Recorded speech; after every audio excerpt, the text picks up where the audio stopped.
Canada is sitting on one of the most powerful pieces of geography on Earth, and it's doing almost nothing with it. Not a weapon, not an alliance.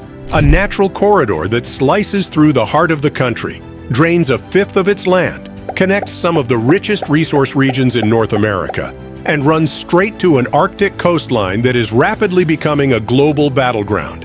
Other countries would build their future around a corridor like this. Canada largely ignored it. This is the Mackenzie River system, and as the Arctic opens and global competition moves north, this forgotten river may be Canada's biggest strategic mistake. Please take a moment to subscribe and like the video. It really helps the channel. The Mackenzie River itself runs nearly 1,800 kilometers from Great Slave Lake to the Arctic Ocean, making it the longest river entirely within Canada's borders. But that figure alone understates its true scale. When you include its major tributaries, the Peace, Athabasca, and Liard rivers, the full system stretches over 4,200 kilometers, rivaling the great river systems of the world. Its watershed covers roughly 1.8 million square kilometers, about 20% of Canada's land area, larger than Iran and bigger than Alaska. At the Arctic coast, the river forms a vast delta of around 13,000 square kilometers, one of the largest in the Arctic. This is not just a river. It is a continental drainage system, and throughout history, systems like this have shaped economies, power, and national identity. The Mississippi connects America's interior to global markets. The Rhine anchors Europe's industrial heartland. Great rivers become corridors, and corridors become leverage. Yet the Mackenzie never became that kind of backbone for Canada. What makes the Mackenzie unusual is not its scale, but how little has been built around it. Along most of its length, there are no major cities, no continuous highway, no integrated rail system, and no deep-water Arctic port tied directly to the interior.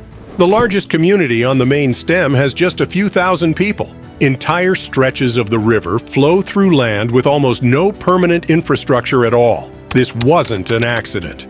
Canada didn't forget how to build. It chose to build somewhere else. Roughly 3/4 of Canadians live within about 160 kilometers of the U.S. border. As a result, the country's infrastructure spine runs east-west along the south. Highways, railways, pipelines, ports, and industrial hubs all point toward the United States or ice-free oceans to the east and west.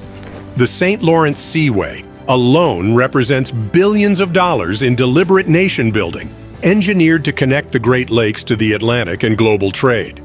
North-south development toward the Arctic was never treated the same way. For most of the 20th century, it didn't seem to matter. The Arctic was frozen, distant, and commercially marginal. So Canada built south, and the Mackenzie remained a geographic giant without a strategic role.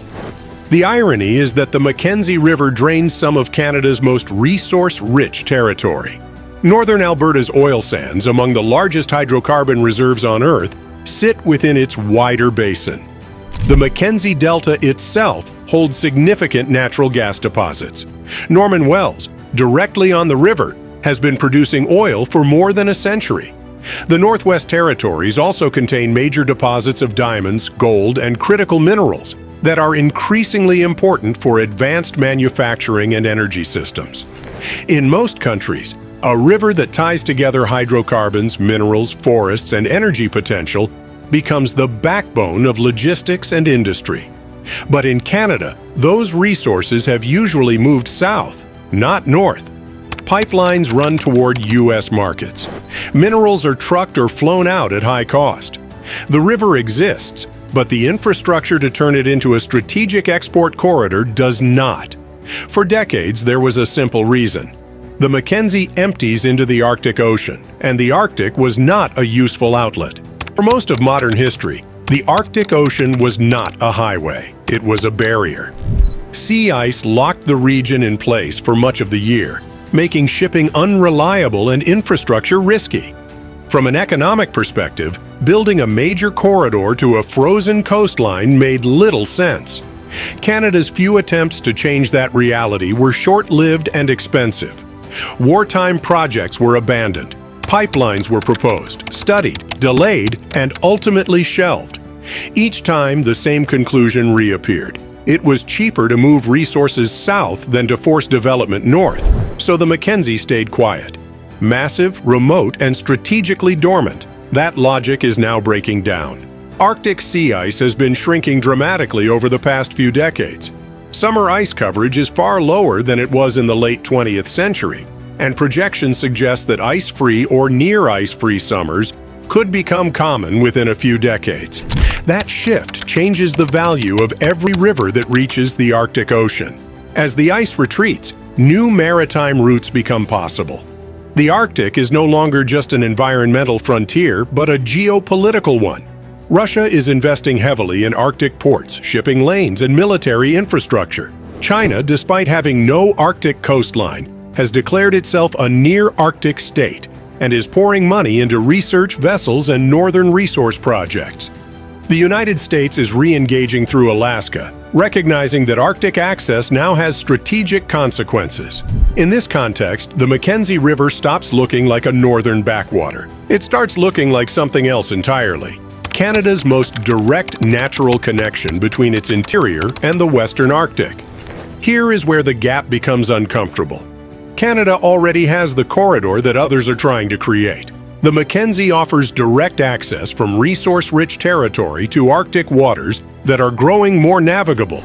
But access only matters if it can be used. And today, Canada's ability to project logistics, economic activity, and sustained presence along that corridor is limited. Communities along the river represent Canada's physical presence in the Western Arctic, but they are small, thinly connected, and difficult to supply. Year-round road access to the Arctic coast arrived only recently. There is no major Arctic port at the river's mouth capable of anchoring large-scale trade or response operations.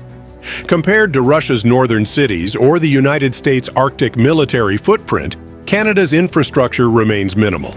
In a region where sovereignty is reinforced by activity, infrastructure becomes strategy. Monitoring, emergency response, shipping support, and environmental protection all depend on being able to move people and equipment quickly.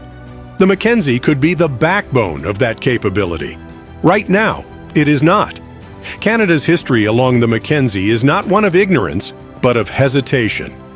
Again and again, ambitious plans were studied, approved, or partially built, only to collapse under the combined weight of ice, distance, cost, and changing economics. Those failures shaped a national instinct that the North was simply too hard, too expensive, and too remote to justify large-scale investment. But those decisions were made in a world where the Arctic had little strategic value beyond its symbolism. That world no longer exists. Climate change, shifting trade routes, and rising geopolitical competition have transformed the Arctic from a frozen margin into an active frontier. The Mackenzie River has not changed. The context around it has. Today, Canada faces a choice that it has deferred for more than a century. Does it continue to treat the Mackenzie as a distant river that happens to exist? Or does it recognize it as strategic infrastructure waiting to be developed? Turning geography into leverage requires deliberate investment. Ports, transport links, logistics hubs, and long-term planning that treats the corridor as a national asset, not a regional curiosity. This is not about exploiting the North recklessly. It is about whether Canada is willing to match its geography with capability in a world where the Arctic increasingly matters.